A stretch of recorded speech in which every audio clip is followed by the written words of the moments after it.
Sampurasun. Kumaha damang. Mugia hidup di bumi sehat, semangat, dina diajarna. Ayeuna Bu Eli bade ngajarkeun bahasa Sunda deui. Tong bosen nya?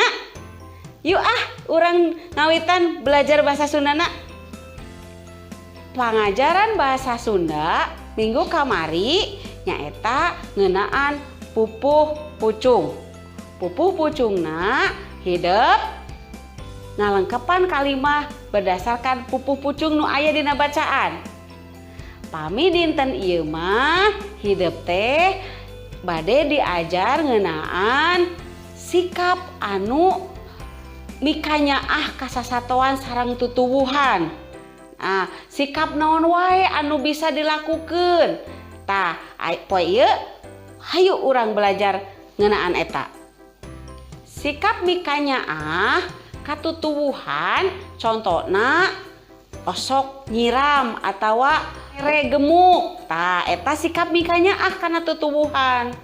Entong ieu mah misalkan aya tutuwuhan teh ku urang ditincek, dicabutan, tah eta teh sarua jeung sikap henteu mikanyaah ka tutuwuhan. Terus lamun sikap nyaah jeung ka sasatoan beda deui. Lamun ka sasatoan mah misalkan dibere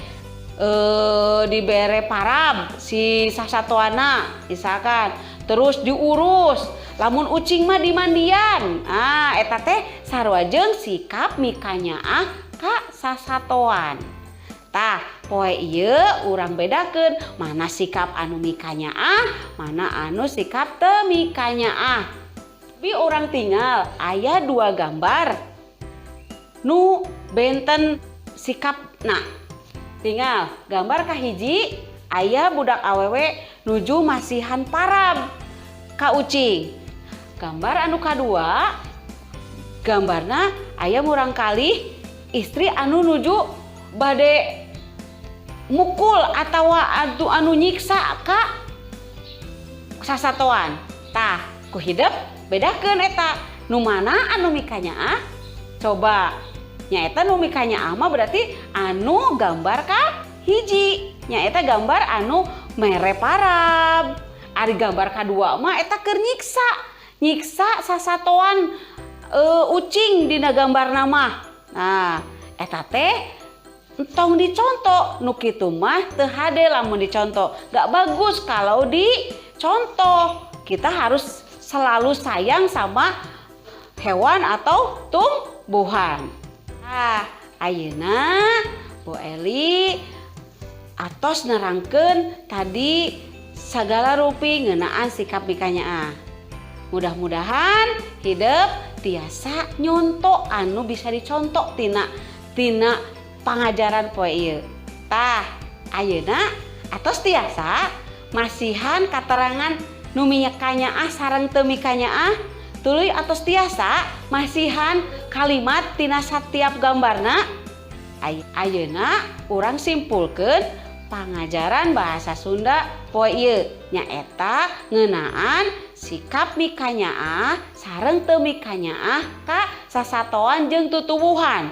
Sikap mikanyaah ka sasatoan contona mere parab, dimandian atawa di kandangan. Terus mun sikap mikanyaah ka tutuwuhan mah disiram, dibere gemuk. Tah eta termasuk sikap mikanyaah. Tuluy poe ieu teh urang atos diajar ngeunaan nyieun kalimah anu berdasarkan gambar nu aya dina buku. Tah, eta teh hidup atos tiasa nerangkeun mana anu termasuk sikap mikanyaah atawa sikap nu teu mikanyaah. Mudah-mudahan anu tos dipelajari hari ini, anu tos diajar dinten ieu tiasa dicandak manfaatna. Sakitu heula ti Bu Eli. Wassalamualaikum warahmatullahi wabarakatuh.